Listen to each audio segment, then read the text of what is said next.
mengenai perusahaan Kodak, mulai dari latar belakang, kemudian penyebab kebangkrutan, dan bagaimana kondisi perusahaan Kodak pasca mengalami kebangkrutan. Sebelumnya, video ini dibuat untuk memenuhi tugas dari manajemen pemasaran, dan kami terdiri dari 3 anggota kelompok, mulai dari Zahra Khairina, kemudian Sofiatun Muslihah, dan Syifaul Jannah. Untuk lebih lengkapnya, langsung saja kita simak videonya. Selamat menonton!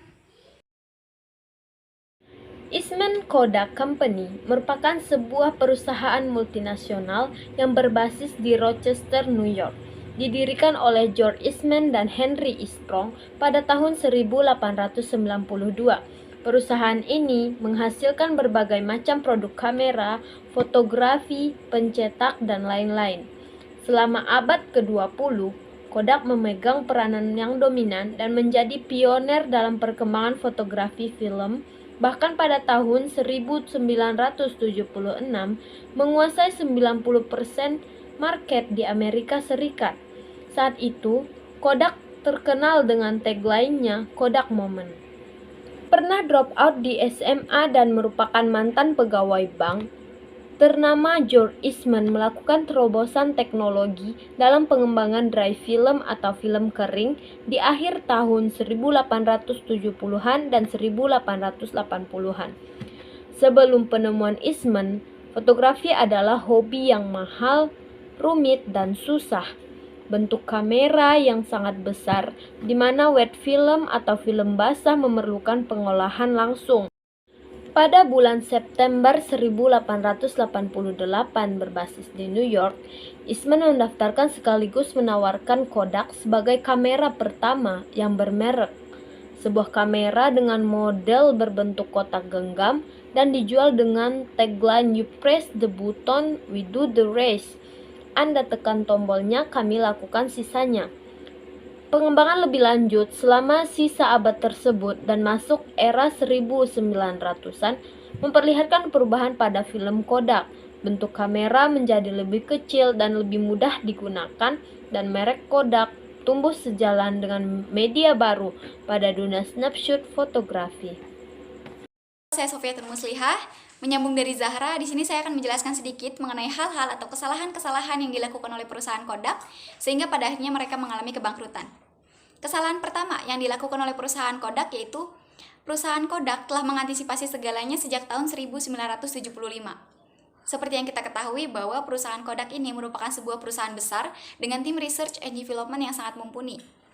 Perusahaan Kodak ternyata telah mengantisipasi kebangkitan era kamera digital sejak tahun 1975. Kemudian, Kepala Market Intelijen di Kodak pada saat itu memberikan waktu kepada tim untuk mengembangkan program kamera digital mereka karena mereka mengatakan bahwa mereka membutuhkan waktu kurang lebih sekitar 10 tahun ke depan untuk bisa menguasai pasar. Namun pada realitanya ketika kamera digital mulai muncul dan mengembangkan sayap mereka, perusahaan Kodak ini justru malah diam dan tidak melakukan apapun. Ini merupakan sebuah kesalahan yang besar menurut saya pribadi. Kemudian, yang kedua yaitu perusahaan Kodak merasa bahwa dirinya terancam. Pada saat itu dikabarkan bahwa perusahaan Kodak ragu untuk mengeluarkan produk kamera digital dengan nama mereka sendiri. Karena yang mereka khawatirkan adalah mereka akan dapat menjatuhkan lini bisnis film cetak mereka yang pada saat itu sedang berkembang pesat dan memberikan keuntungan yang besar kepada perusahaan. Kemudian, kesalahan yang ketiga yaitu perusahaan Kodak baru pertama kali memperkenalkan produk kamera digital mereka pada tahun 2000. Ini merupakan sebuah keterlambatan yang sangat disayangkan menurut saya pribadi karena ketika Sony mulai merajai pasar, perusahaan Kodak ini justru malah baru pertama kali memperkenalkan produk kamera digital pertama mereka pada tahun 2000. Yang meskipun pada tahun 2001, mereka berhasil meraih peringkat kedua sebagai produsen yang menjual kamera digital terbanyak di Amerika Serikat.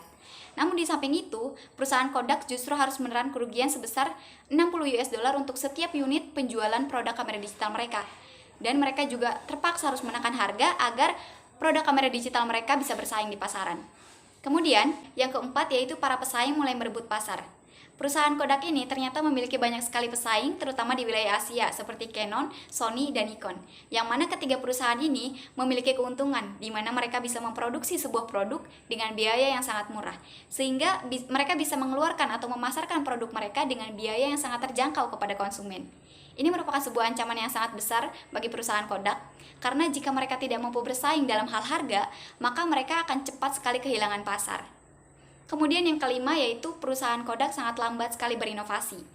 Ini merupakan sebuah kesalahan yang besar menurut saya pribadi karena perusahaan Kodak memasarkan atau menjual produk tidak dibarengi dengan inovasi secara berkala.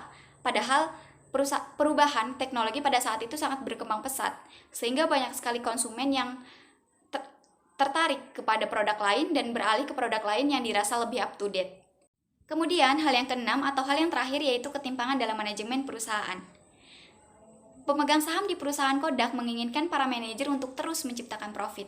Padahal untuk melakukan sebuah inovasi pun dibutuhkan biaya yang sangat besar untuk melakukan perubahan atau menciptakan produk baru, serta memperbaharui teknologi pada produk agar produk yang mereka jual atau mereka pasarkan bisa mengikuti perkembangan. Mungkin itu saja yang dapat saya jelaskan. Selanjutnya akan dijelaskan oleh rekan saya yaitu Syifa Uljannah.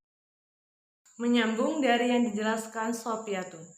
Kondisi Kodak pasca mengalami kebangkrutan. Yang pertama, dilansir dari Content.co.id.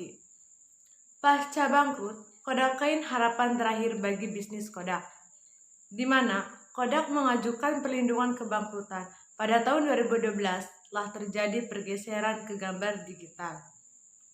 Kini, perusahaan tersebut tengah memperjuangkan masa depannya dengan menawarkan mata uang digital yang dimaksudkan untuk membantu fotografer menjual pekerjaan mereka. Selain itu, pengumuman rencana platform blok koin dan penawaran koin awal berhasil mengubah pergerakan saham. Platform blok koin bisa memberikan fotografer cara yang lebih baik untuk memberi lisensi gambar mereka dan menerima pembayaran.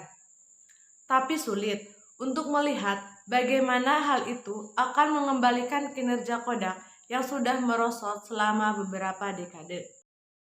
Yang kedua, dilansir dari Kompas.com, saat Kodak banting setir, dulu bikin kamera, kini bikin obat.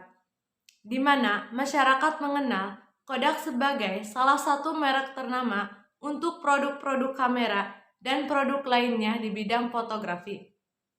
Namun saat ini, Kodak diketahui telah membuka lini bisnis lain di bidang yang tidak berhubungan dengan bidang yang digeluti.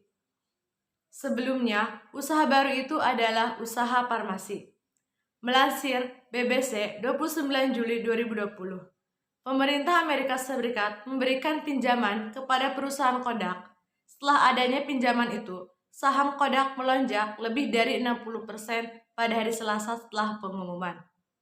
Pinjaman ini diberikan untuk mendukung peluncuran cabang baru perusahaan yang akan memproduksi beberapa produk farmasi penting bernama Kodak Pharmaceuticals.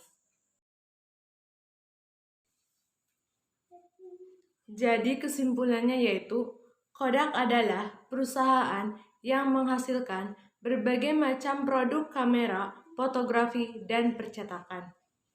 Pada abad ke-20, Kodak memegang peran yang dominan dan menjadi pionir dalam perkembangan fotografi.